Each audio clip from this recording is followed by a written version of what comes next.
Say it again. Evan Cole's voice was quiet, but in the empty film room it landed harder than a stadium full of boos. Grant Walker stood 6 feet away, one hand resting on the back of a chair, his famous smile nowhere to be found.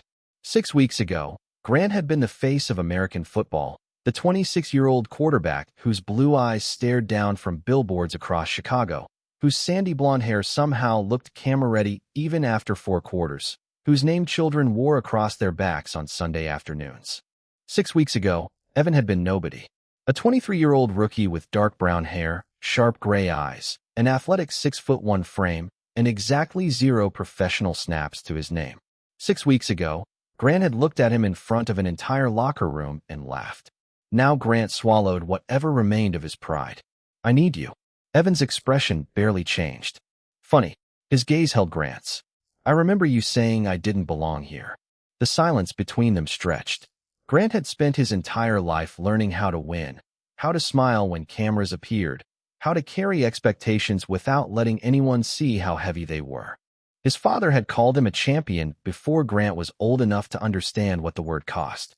Coaches called him gifted. Reporters called him fearless. Sponsors called him perfect. America called him the golden boy. Nobody ever asked what happened if the golden boy stopped shining.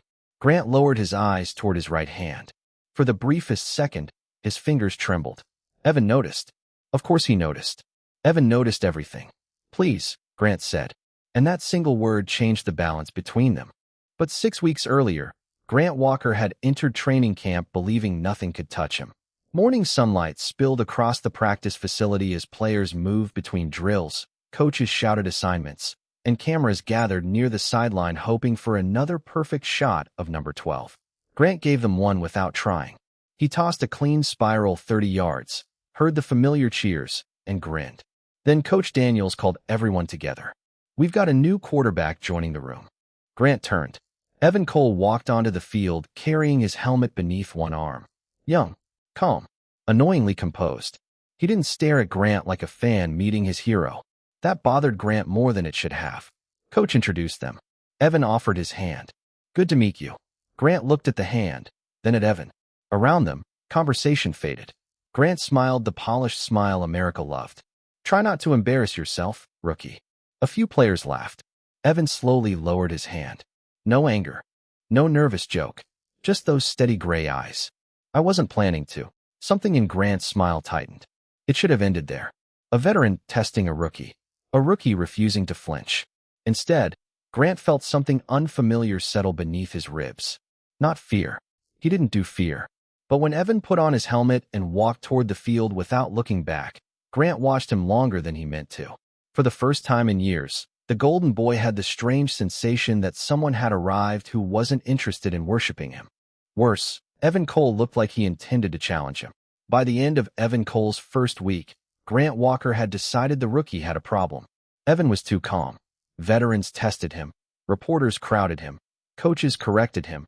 And still he carried himself with the same maddening composure, as if nothing could knock him off balance. Worse, he was good. Not spectacular yet, not polished, but good in ways Grant recognized immediately. Evan studied every formation until he could call out adjustments before the coaches finished explaining them. He stayed after practice, throwing into a narrow target from 25 yards away. He asked questions without trying to impress anyone. And every time Grant expected him to fail, Evan learned faster. On Friday afternoon, Coach Daniels called a competitive practice. The offense split into 2 groups, and Evan finally got meaningful repetitions against the starting defense. Grant stood near the sideline, helmet tucked beneath his arm, watching. Evan completed his first pass, then his second. On the third play, he hesitated. The defense shifted late. Evan read the coverage incorrectly and sent the ball toward the wrong route. The whistle sounded. "Stop," Grant called. The field quieted. Coach Daniels glanced toward him, but Grant was already walking forward. What coverage was that? Evan removed his helmet. Sweat darkened his brown hair at the temples. They disguised cover 2 and rotated after the snap. "And you still threw outside." Evan's jaw tightened. "I saw it late." Grant gave a short laugh. Several teammates looked away. They knew that laugh. Late gets you benched in this league. Evan said nothing. Grant should have stopped. Instead, something about those steady gray eyes pushed him further. Tell everybody where the safety was supposed to be. Evan looked around. Nearly 40 players were listening now. Grant, Coach Daniels warned. Grant ignored him. Come on, rookie. You studied all week. Show us. Evan's face warmed, but his voice remained controlled. I made the wrong read. That is why rookies hold clipboards. A few uncomfortable laughs broke the silence. Grant expected Evan to look down. He did not. He stepped closer instead, stopping several feet away. Are you finished? Grant blinked. Excuse me. I asked if you were finished. The field went completely still. Evan's embarrassment was visible now, but so was something stronger. Because if humiliating me helps you feel secure about your job, keep going. Nobody laughed this time. Grant felt the words land exactly where Evan intended. You think I am worried about you? I think you are spending a lot of energy proving you are not. Coach Daniels ended the exchange and ordered everyone back to work, but the damage had already been done. That evening, Grant passed the film room expecting it to be empty. Light spilled beneath the door. Inside, Evan sat alone, replaying the failed snap. Again. Grant remained unseen in the hallway. Evan froze the footage just before the defensive rotation, studied it, rewound, and started over. No excuses. No sulking. Just work. Grant should have walked away. Instead, he watched until Evan finally recognized the adjustment. Evan smiled to himself, small and satisfied. Grant looked down at his own right hand and flexed his fingers. A faint tremor passed through them. He immediately closed his fist. When he looked through the doorway again, Evan was no longer watching the screen. He was looking directly at Grant's hand. Evan's eyes stayed on Grant's closed fist for 1 second too long. Grant noticed. Of course he noticed. Something interesting, he asked. Evan leaned back in the chair. You tell me. I asked you first. And I am learning that you really enjoy hearing yourself talk. Grant almost smiled. Almost. Instead, he stepped into the film room and pulled the door shut behind him. You should worry less about me and more about recognizing a rotating safety. Evan turned toward the screen. Already fixed it. Grant glanced at the frozen formation. You think watching it 20 times makes you ready? 27. Evan picked up the remote. And no, getting it wrong once makes me want to get it right 27 times. That answer bothered Grant because it sounded familiar. Too familiar. For years, Grant had built his life around the same obsession. One missed throw became 50 practice throws. One bad game became 3 sleepless nights in the film room. Perfection was never a goal in the Walker family. It was the minimum admission price. Tomorrow, Grant said, you will see that coverage again. Evan looked at him. Planning to warn the defense. Planning to see whether you actually learned something. The next afternoon, Grant got his answer. During practice, the defense showed the same disguise. Evan took the snap, waited half a heartbeat, then changed his read. The pass sailed 32 yards and landed perfectly in the receiver's hands. Cheers rose from the sideline. Evan did not celebrate. He simply turned toward Grant. That was worse. Over the next several days, their competition became impossible to ignore. Grant completed a difficult sideline throw. Evan matched it. Evan identified a blitz before the snap. Grant changed the next play without looking toward the coaches. Neither man said they were competing. Nobody needed them to. Even Coach Daniels started watching with an amused expression. On Thursday, the quarterbacks ran an accuracy drill from 25 yards. Grant hit 4 targets in a row. Evan hit 4. Grant hit the 5th. Evan stepped forward for his final throw. Missed this one, Grant called. And I might let you carry my helmet. Evan glanced over his shoulder. You should probably carry your own. Builds character. Laughter rolled across the practice field. Evan threw. Bullseye. For the first time, Grant laughed with everyone else. Evan looked surprised. So did Grant. The moment lasted barely 2 seconds, but something shifted. Rivalry had always felt sharp to Grant. This felt alive. Then he reached for another football. His fingers did not close properly. The ball slipped and dropped onto the grass. Grant stared at it. Nobody seemed to notice. Nobody except Evan. Your hand, Evan said quietly later, when they were alone near the equipment room. What about it? It happened again. Grant's expression hardened. You did not see anything. I saw enough. Then forget it. Evan studied him. Is that what the golden boy does when something is wrong? Pretends it is not happening. Grant stepped closer, his voice low. There is nothing wrong with me. Evan held his gaze without flinching. Then why are you scared I noticed? Grant had no answer. Evan walked away, leaving him beneath the fluorescent lights with his right hand hidden inside his pocket. A minute later, Grant tried to straighten his fingers. The tremor returned. This time, it did not stop. Grant told himself the tremor was temporary. Fatigue. Too many throws. Too many years of treating rest like something weaker men needed. By Monday morning, he had constructed enough explanations to almost believe himself. Then he walked into the training facility and found Evan waiting beside his locker. Move.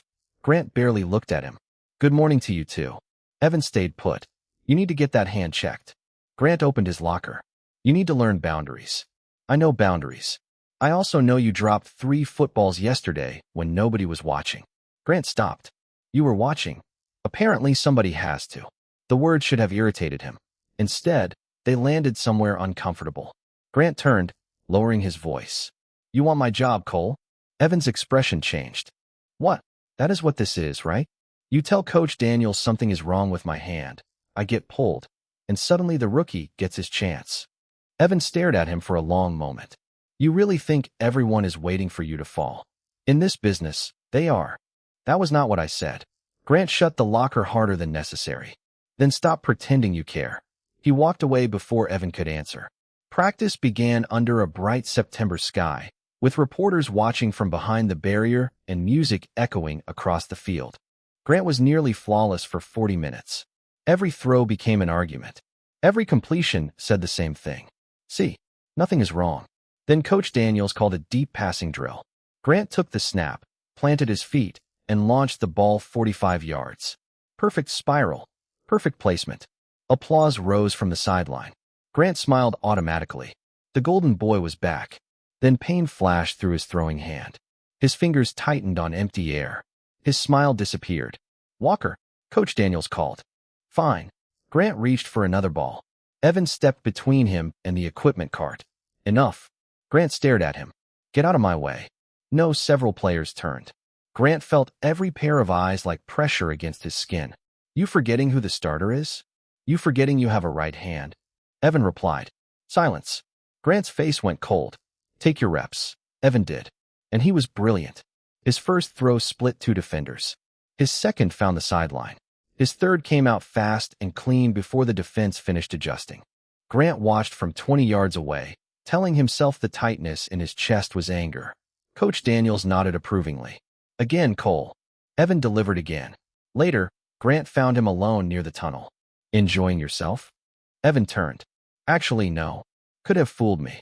You think I want your career handed to me because you are too stubborn to protect it? Grant went still. Evan stepped closer, not threatening, just certain. I want to beat you. Grant gave a humorless smile. There it is. Healthy, Evan continued. At your best. With everyone watching. I want there to be absolutely no excuse when I prove I belong here. Grant searched his face for mockery and found none. Then why have you not told Coach Daniels? Evan's answer came immediately. Because it is your secret to tell. Grant had expected ambition. Revenge, maybe. Not loyalty he had never earned. For once, he had nothing clever to say. Evan walked past him, then stopped. But secrets have expiration dates, Grant. Grant looked down at his hand. And yours is running out. That night, alone in his apartment, Grant received a message from the team physician asking why he had canceled his evaluation twice. He deleted it. 10 seconds later, another message appeared.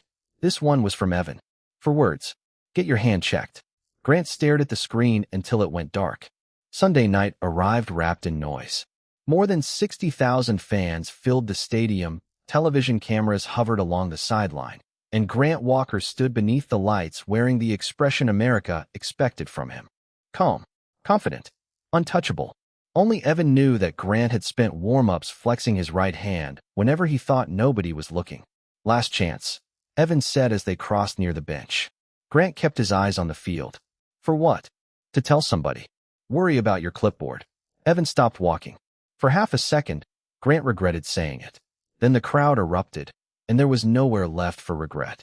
The opening drive was vintage Grant. Quick decisions. Clean passes. Complete control.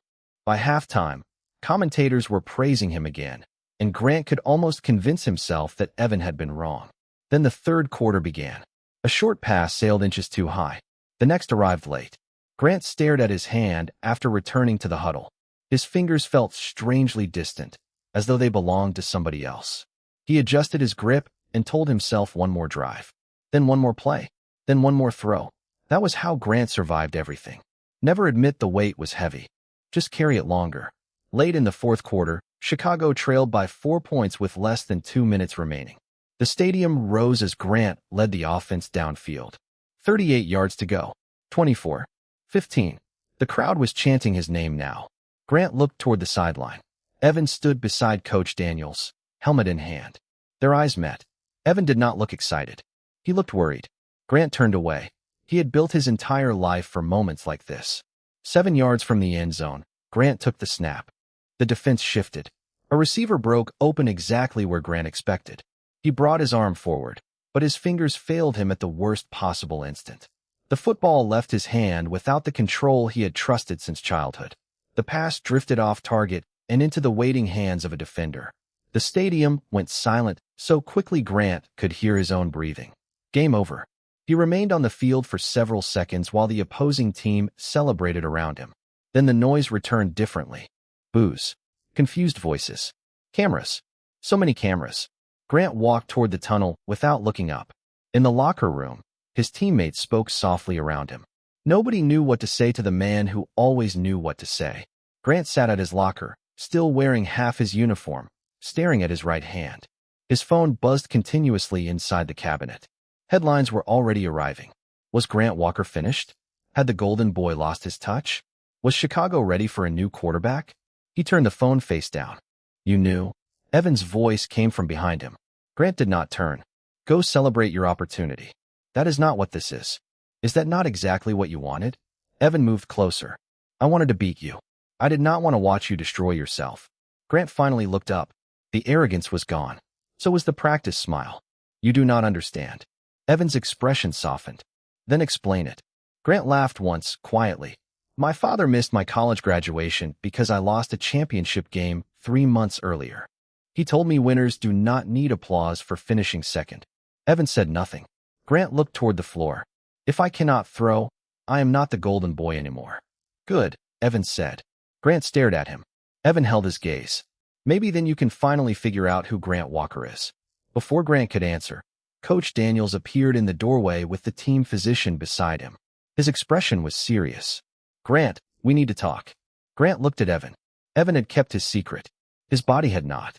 And for the first time in his career, Grant realized the next decision might no longer belong to him. The team physician did not use the word disaster. He did not need to. Grant sat beneath the white lights of the medical room while Coach Daniels stood near the door, arms folded, listening to an explanation Grant barely heard. Nerve irritation, reduced grip strength, overuse, rest, rehabilitation, evaluation before he could be cleared for full throwing. Every phrase sounded temporary until the physician added, if you keep forcing it, temporary may stop being an option. Grant stared at his right hand. How long? We do not know yet. Give me a number. That is not how recovery works. Grant almost laughed. His entire career had been numbers. Completion percentage, passing yards, touchdowns, contract value, rankings. Now the only number he wanted did not exist. Coach Daniels waited until the physician left. You should have told me. Grant looked away. I could play through it. You just proved you could not. That hurt more because Daniels said it quietly. By Monday afternoon, the story had escaped the building. Reporters gathered outside the facility. Television panels debated whether Grant was declining. His agent called 7 times. 2 sponsors requested updates. His father sent one message. How bad is it? Not are you okay? Grant read it twice before locking his phone. Then Coach Daniels summoned him to the film room. Evan was already there. Grant stopped in the doorway. Why is he here? Daniels gestured toward the screen. Because Cole noticed something our staff did not. Evan looked uncomfortable. Coach, show him. Evan hesitated, then started the footage. Grant watched clips from the last 3 games. Your release has been changing, Evan said. Not much. A fraction of a second. You started compensating before the tremor became obvious. Grant's jaw tightened. Evan advanced the footage. Your shoulder is carrying work your hand stopped doing. That is why some throws still look normal. And you figured this out when? Last week. Grant turned toward Daniels. So the rookie is my doctor now? No, Daniels said. He might be your best chance at adapting. Silence. Evan froze the screen on an old college clip of Grant. Your mechanics used to be different. Shorter motion. Less strain through the hand. Grant stared at the image of his 21-year-old self. Evan continued carefully. I think you can build part of that back. You think? Yes. Based on what? Evan met his eyes. Based on watching almost every throw you have made for the last 5 years. Grant blinked. Why? Evan gave him a look. You were the quarterback everybody studied. Something unexpectedly warm moved through Grant before pride smothered it. Coach Daniels stood. You two are going to work together. Limited throwing. Film study. Mechanics. Medical staff controls the workload. Grant rose immediately. No, Daniels did not flinch. Then sit. What? If you will not adapt, Evan starts. The room became very still. Grant looked at Evan. The rookie said nothing. That somehow made it worse. Later that night, long after the facility emptied, Grant found Evan alone in the film room. The lights were low.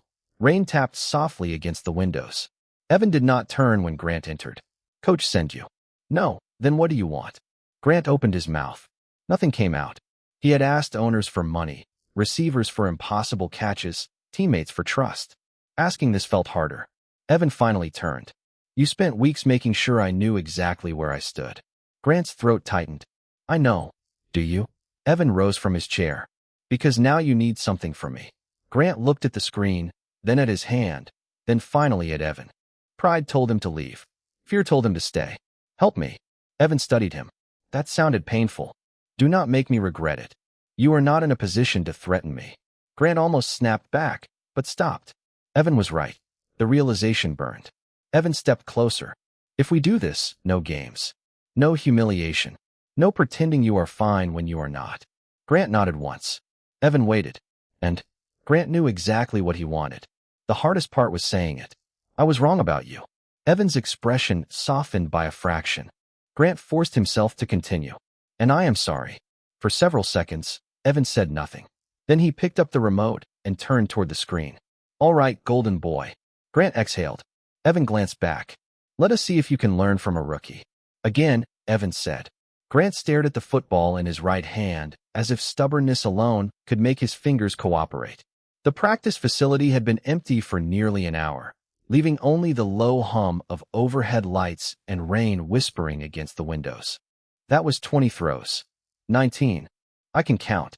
Apparently not when your ego is involved. Grant looked up. Evan was smiling. Not the guarded expression he wore during their first week. A real smile.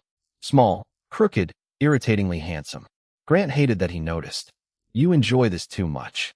Watching the great Grant Walker follow instructions? Evan folded his arms. Absolutely. Grant shook his head, but a laugh escaped before he could stop it. That had been happening lately. 3 nights of working together had done something strange to their rivalry. The sharp edges were still there, but now their arguments ended with smiles instead of silence. Evan walked closer. Your release is drifting again. It feels fine. Your definition of fine got you medically restricted. Grant sighed. Show me. Evan moved beside him and carefully repositioned Grant's throwing arm. Keep your shoulder relaxed. You are trying to compensate before anything even goes wrong. Grant glanced sideways. Evan was focused entirely on the mechanics, his gray eyes following every movement. You always this bossy. Only with difficult quarterbacks. You know I can have you traded. You cannot even throw 20 passes without supervision. Grant laughed again. You are becoming dangerously comfortable. Maybe you are becoming tolerable. The words were teasing, but the silence afterward was not.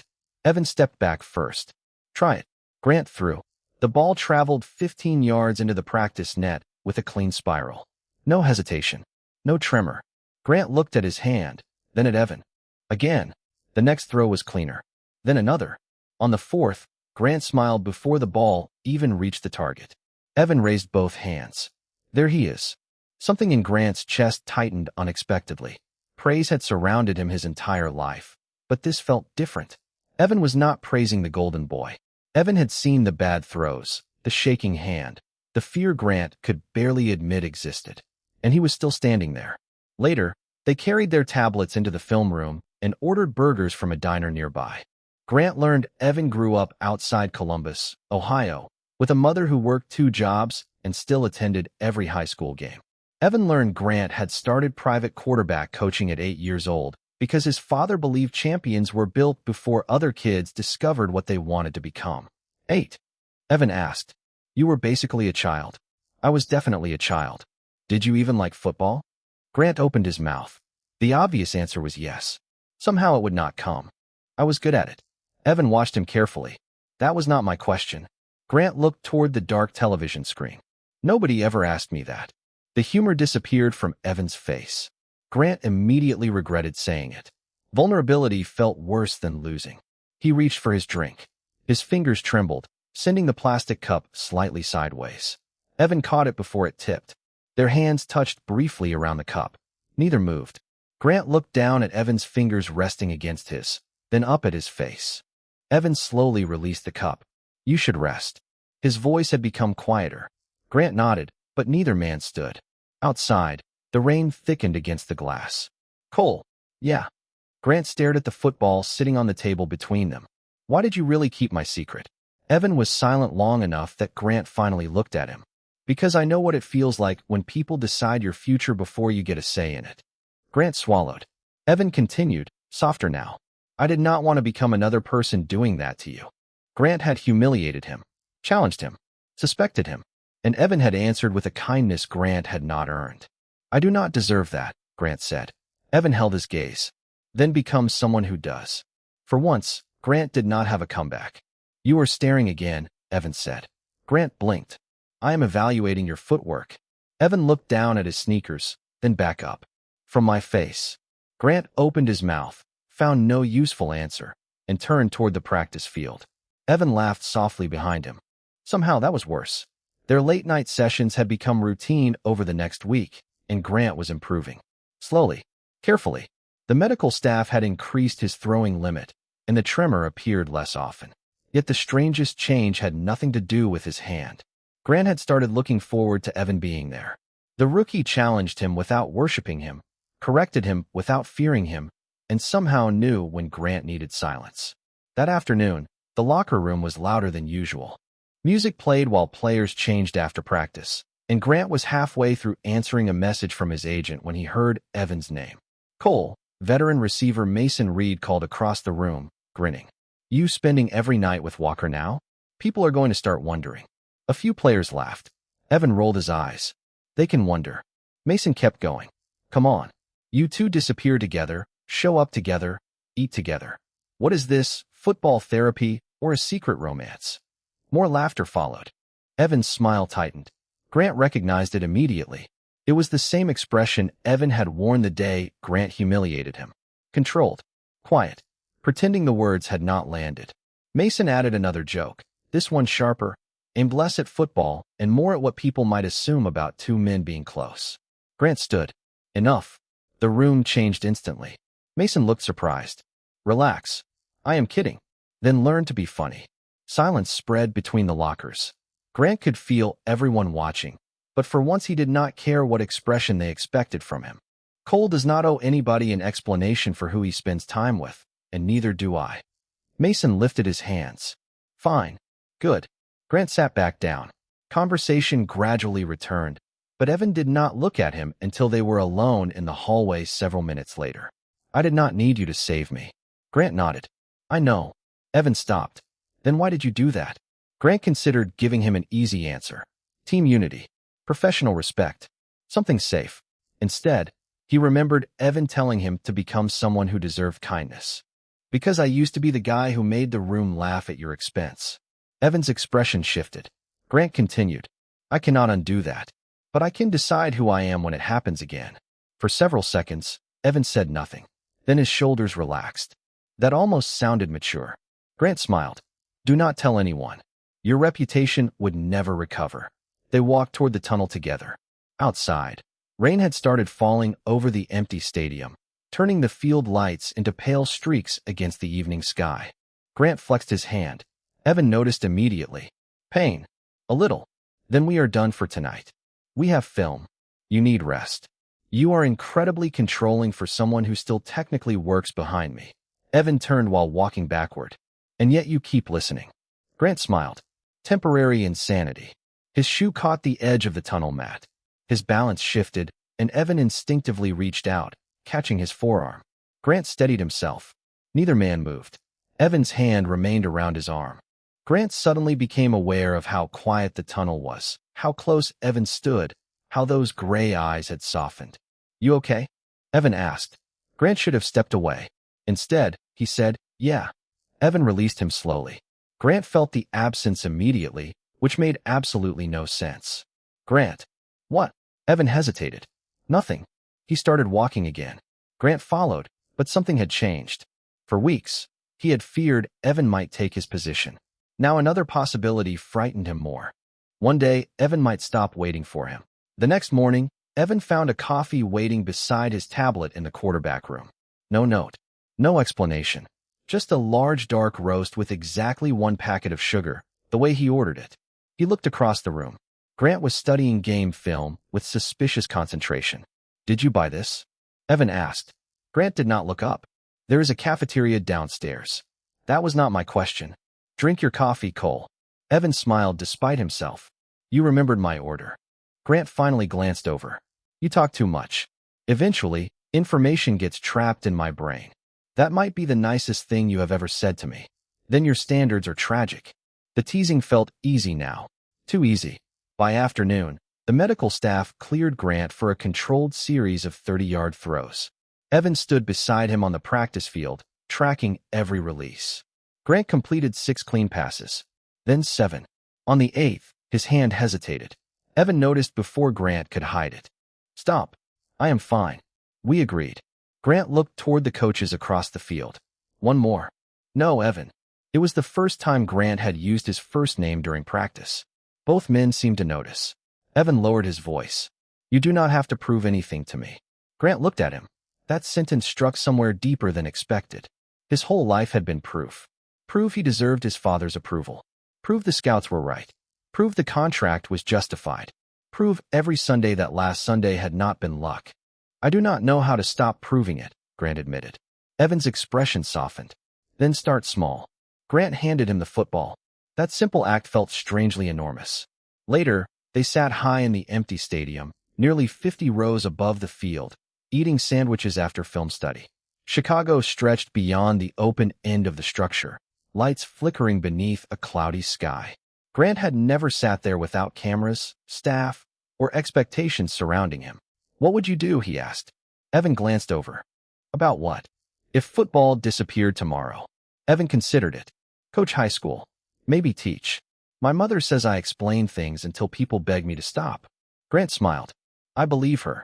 "What about you?" Grant looked toward the field. "I do not know. Nothing. Football was chosen before I was old enough to choose anything else." Evan stayed quiet. Grant appreciated that.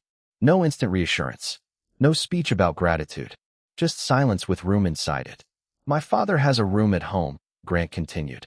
"Every trophy, every newspaper cover, every award." He paused. "There are almost no family pictures." Evan turned toward him. "That sounds lonely." Grant swallowed. People had called his childhood disciplined, privileged, extraordinary. Nobody had ever called it lonely. "Maybe nobody knows you," Evan said carefully. "Because you never let anybody meet you." Grant gave a faint smile. "You stole that from somewhere." "No.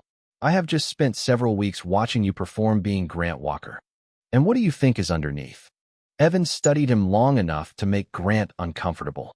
Someone exhausted. The answer stripped every joke from Grant's mouth. Wind moved softly through the empty seats. Evan reached for his drink, and their hands brushed against each other between them. Neither pulled away immediately. Grant looked at Evan's hand, then his face. The moment was quiet, uncertain, almost fragile. Evan finally moved first. "We should go." Grant nodded. They stood and started down the concrete steps. Halfway to the tunnel, Grant's phone buzzed. His agent. Grant answered. He listened for 10 seconds, then stopped walking. Evan turned back. "What happened?" Grant lowered the phone slowly. His face had gone pale. "Someone leaked my medical status." Evan's expression changed. Grant looked toward the field below, where reporters were already beginning to gather near the entrance. Then his phone buzzed again. A headline filled the screen. "Chicago considering Evan Cole as starting quarterback." Grant read it once. Then he looked at Evan. For one terrible second, Grant said nothing. The stadium around them seemed to disappear beneath the weight of that headline. Evan read the suspicion before Grant spoke. Do not. Grant's jaw tightened. You were one of the only people who knew. So were the medical staff, Coach Daniels, and whoever manages your rehabilitation schedule. But your name is in the headline. Evan stared at him. You think I leaked it? Grant wanted to say no. He wanted to remember the coffee, the midnight film sessions, the quiet promise Evan had kept when exposing Grant would have benefited him most. Instead, fear got there first. I think you have a lot to gain. Evan's expression closed. There he is. What does that mean? The real golden boy. The second something scares you, everybody becomes competition. Evan started down the steps. Grant followed. Evan, wait. Why? So you can explain why trusting me was apparently another mistake. I did not say that. You did not have to. By the time they reached the tunnel, reporters were gathering beyond the security doors. Questions echoed through the concrete corridor. Was Grant finished? Would Evan start Sunday? Had the team hidden the injury? Grant stopped. His right hand trembled again. Evan saw it. Anger vanished from his face for half a second. Grant, do not. Your hand. I said do not. Grant turned away, but Evan caught his forearm gently. You are panicking. I am not. Then look at me. Grant did. That was the mistake. Evan stood close enough that the noise outside seemed distant, his gray eyes steady, his hand still resting around Grant's arm. Breathe, Evan said. Grant almost laughed. You giving medical advice now? No. I am asking you to stop performing for 10 seconds. Grant's shoulders slowly lowered. One breath. Then another. Evan did not let go until the tremor eased. I did not leak your injury, Evan said. I believe you. Evan blinked. That changed quickly. I was scared. The admission came before Grant could stop it. Evan's expression softened. Of losing football. Grant looked at him. Not just football. Silence settled between them. Grant became aware of Evan's hand. The warmth of it through his sleeve, the strange certainty that if he moved even a few inches closer, something between them would become impossible to ignore. Evan seemed to realize it too. His gaze dropped briefly, then returned to Grant's eyes. Tell me to move, Grant said quietly. Evan did not. Grant's heartbeat climbed. Evan, this is a terrible idea. You have hated me for weeks. That is the problem. Grant almost smiled, but Evan stepped back. The absence of his hand felt immediate. Before either could speak again, Coach Daniels appeared at the far end of the tunnel. Conference room. Both of you. Now. 20 minutes later, Grant sat across from team executives while his agent joined by phone. The leak had changed everything. Sponsors wanted answers. The press wanted a quarterback controversy. The team wanted certainty. Coach Daniels finally folded his hands. Until medical clearance changes, Evan prepares as starter. Grant looked at Evan. This was the moment he had feared from the beginning. His replacement sitting 3 feet away. But Evan did not look victorious. He looked sick. Coach, Evan began. Daniels raised a hand. Decision is made. Grant's phone vibrated beneath the table. A message from his father appeared. They are replacing you with the kid. Do something. Grant stared at the words. Then another notification appeared. A video had begun spreading online. Grant opened it and felt the blood drain from his face.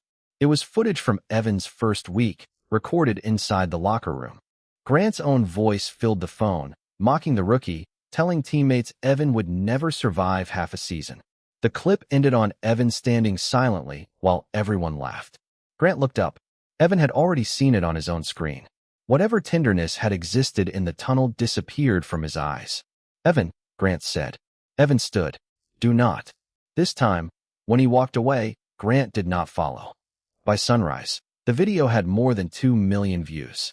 Grant watched exactly 12 seconds before turning his phone face down. 12 seconds was enough. His own voice sounded worse than he remembered. Smug, careless, cruel. Across the city, strangers were debating whether he deserved to lose his job. Inside the training facility, nobody debated anything. They simply became quiet when he entered. Grant had spent years believing silence meant respect. That morning, he finally understood the difference. Evan was already on the practice field taking first-team repetitions. Every pass looked controlled. Every decision looked fast. Coach Daniels watched closely while reporters crowded behind the barrier. Grant remained near the sideline in a gray team sweatshirt, medically restricted, and suddenly irrelevant. Evan completed a 30-yard throw. Cameras clicked. Grant expected jealousy. Instead, he felt something worse.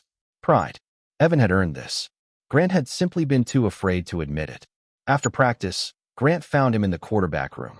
"Can we talk?" Evan kept packing his bag. "You already said plenty in that video." "I know. Do you?" Evan finally turned. "Because yesterday you accused me of leaking your medical information, and today the entire country gets to watch you humiliate me all over again." Grant did not defend himself. "You are right." Evan seemed almost disappointed by the answer. "That is it." "No." Grant stepped closer, then stopped at a respectful distance. "I was threatened by you from the moment you arrived." Evan frowned. "You had everything." "Exactly." Grant looked toward the empty hallway. "And I had no idea who I was without it. Then you walked in younger, talented, completely unimpressed by me, and I saw everything I could lose." Evan's anger remained, but something beneath it shifted. "So you made me feel small." "Yes." Grant swallowed. "Because I was scared you would make me feel replaceable." The confession sat between them without decoration. Evan looked away first. "That does not erase it." "I know. And helping you does not mean I owe you forgiveness." "I know that too." Grant reached into his pocket and placed a folded sheet of paper on the table. Evan opened it. It was Grant's statement for the afternoon press conference. No excuses. No blame. No carefully polished language from his agent. Just an acknowledgement that he had treated a teammate badly because of his own insecurity. Evan read the final line twice. "Your agent approved this?" "Absolutely not." Evan almost smiled, but stopped himself. "Why show me?" "Because I am done letting other people decide what version of me gets presented to the world." At the press conference, Grant sat beneath a wall of sponsor logos while dozens of reporters waited. The first question came immediately. "Do you believe Evan Cole is taking your job?" Grant paused. Weeks earlier, he would have smiled and redirected. This time he answered. "Evan Cole earned every opportunity he gets." Cameras flashed. "And the video?" another reporter asked. Grant looked directly ahead. "I was wrong. He deserved respect from the first day he arrived, and I did not give it to him." "Are you apologizing because the video became public?" "No. I am apologizing publicly because I humiliated him publicly." In the hallway outside, Evan watched on a television monitor. For the first time since the leak, some of the tension left his shoulders. Then his phone buzzed. Unknown number. He opened the message. "Congratulations. Starting quarterback has a better future than backup therapist." Evan stared at it. A second message appeared before he could respond. "Walker is finished. Do not save him again." Evan's expression hardened. Attached beneath the message was a photograph of a confidential team document detailing Grant's medical restrictions. Only a handful of people should have had access to it. Evan looked through the glass toward the conference room, where Grant was still answering questions. Someone had leaked the injury. Someone had leaked the old video. And whoever it was had just made one thing terrifyingly clear. They wanted Evan to replace Grant, whether Evan wanted it or not. Evan waited until the hallway emptied before showing Grant the messages. Grant read them twice, his face becoming unreadable. "You did not answer?" "I thought about sending a thank you card." Grant looked up. Evan shrugged. "Stress makes me sarcastic." For the first time in 2 days, Grant almost smiled. Then he studied the photograph of the confidential medical document. "This came from inside the organization." "That is what I thought." Evan lowered his voice. "Somebody wants this rivalry bigger than it actually is." Grant handed back the phone. "Why tell me?" Evan stared at him. "Because apparently I am terrible at letting you destroy your own life." Something warm flickered behind Grant's tired eyes. That sounded dangerously close to caring. "Do not get ambitious." The team investigated quietly, but Sunday arrived before they had answers. Evan started. Grant stood on the sideline in uniform, cleared only for limited action, watching the rookie command the offense beneath a sky the color of steel. Evan was nervous for exactly one drive. Then instinct took over. He moved the ball, changed protections, found open receivers. By halftime, Chicago was tied. Grant should have felt threatened. Instead, every successful play made him grin. "You look happy," Coach Daniels said. Grant watched Evan jog toward the sideline. "He is good." Daniels raised an eyebrow. "You finally noticed?" Late in the fourth quarter, Chicago trailed by 3. Evan studied the defense and suddenly understood the problem. Their opponent had adjusted to every standard formation. The answer was buried in the private system he and Grant had built during those midnight sessions, a sequence designed around Grant's shortened throwing motion and Evan's faster reads. Evan ran to the sideline. Grant. Grant looked up. They are sitting on the outside routes. I know. The midnight package. Grant's expression changed. Coach Daniels stepped closer. You two have a package? Evan ignored the question. It will work. Grant shook his head. You can run it. Not the final read. That part is yours. Grant looked toward the medical staff. I am limited. One series, Evan said. You know the timing better than anyone. Grant stared at him. This is your game. Evan stepped closer. No, it is ours. The words landed harder than any cheer. Coach Daniels received clearance for a short series, then pointed at Grant. No hero nonsense. Follow the restrictions. Grant nodded. Before taking the field, he stopped beside Evan. If this goes wrong, they will blame you for putting me back out there. Evan smiled faintly. Then do not make me look stupid. Grant laughed. There is the rookie, I remember. Go. Grant entered to a roar that sounded different from the one he had heard after his failed game. Not worship. Not forgiveness. Hope. He could live with hope. The first play was short. The second moved the offense 12 yards. On the third, Grant recognized the defensive shift Evan had predicted. He changed the call. The ball left his hand cleanly. Completion. Grant did not celebrate. He looked immediately toward the sideline. Evan was already smiling.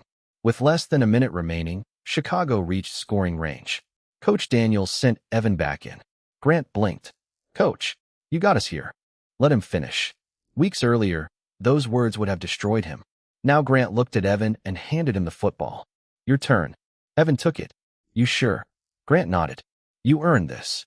Evan led the final drive with 38 seconds remaining. He changed the protection, recognized the coverage, and delivered the winning pass exactly where it needed to go. The stadium erupted. Teammates surrounded him. Cameras rushed toward the new hero. Evan could have stayed in the center of it. Instead, his eyes searched the sideline until he found Grant. Grant stood alone for a moment, applauding him. Evan walked through the celebration and stopped in front of him. We did it. Grant shook his head. You did. Evan held his gaze. You still do not understand. Understand what? Evan stepped closer so only Grant could hear him. I never wanted your place. Grant's smile faded. Evan continued.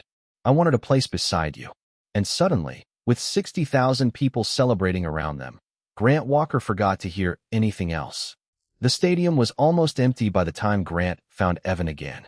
The celebration had moved indoors, reporters had finished chasing quotes, and the field beyond the tunnel rested beneath pale white lights. Evan stood near the entrance with his jacket over one shoulder, staring at the place where everything had changed. You disappeared, Grant said. Evan glanced back. So did you. Medical evaluation. Grant lifted his right hand. Still attached. Evan smiled. Promising. Grant stopped beside him. For several seconds, neither spoke. Weeks earlier, silence between them had felt like a contest. Now it felt like something neither wanted to disturb. What you said out there, Grant began. Evan immediately looked uncomfortable. There were 60,000 people screaming. You probably heard me wrong. I heard you perfectly. Unfortunate. Grant smiled, then became serious. Why did you save me? Evan's expression changed. I did not. Grant waited. Evan turned toward him. I helped the man who finally decided to stop hiding behind the golden boy. Grant looked down. I am still figuring out who that man is. Good. Good. Means you are finally asking the right question. Grant laughed softly. You know, I really hated you when you got here. That is touching. You walked in looking 23, talented, confident, and completely unimpressed by me. I was a little impressed. Grant raised an eyebrow. A little. Do not ruin the moment. Their smiles faded at the same time. Grant took a breath. I was afraid you would replace me. Evan nodded. I know. Now I think I was afraid of something else too. Evan waited. Grant had faced national television, championship drives, and rooms full of executives without losing his words. Somehow this was harder. I was afraid you would see me without all of it. The trophies. The reputation. Football. Evan's gray eyes softened. Grant, I already did. That answer broke through something Grant had protected for years. And Evan stepped closer. And I stayed. Grant looked at him for a long moment. Tell me to move. Evan's mouth curved into the faintest smile. You already asked me that once. You never answered. Maybe I am answering now. Grant closed the remaining distance carefully, giving Evan every chance to step away. Evan did not. Their first kiss was brief and gentle, less like a victory than an agreement to stop pretending. When they separated, Grant laughed under his breath. Evan looked suspicious. What? Nothing. Walker. I spent 6 weeks trying to get rid of you. Evan smiled. Terrible strategy. Grant's phone buzzed. Then Evan's did too. Reality, apparently, had excellent timing. Evan checked his screen first. His smile vanished. What is it? Grant asked. Evan hesitated before handing him the phone. A message from Evan's agent filled the screen. Chicago wanted to discuss making Evan the permanent starting quarterback next season. Another team had already contacted Grant's representatives about a possible trade. Grant read the message silently. Evan watched his face. Say something. Grant handed back the phone. Weeks earlier, this would have been his nightmare. Now he surprised himself. You earned the offer. Evan frowned. That does not mean I want you gone. I know. Grant looked through the tunnel toward the field. And maybe loving football does not mean I have to own the whole field. Evan went still at the word loving, and Grant realized what he had accidentally said. He smiled nervously. That came out differently than planned. Evan's expression warmed. Did it? Grant considered correcting himself. For once, he chose not to. He reached for Evan's hand. No. Outside, the stadium lights began shutting off one section at a time. Grant had spent his life terrified of what would happen when the spotlight finally left him. Standing beside Evan in the growing darkness, he discovered the answer. He was still there.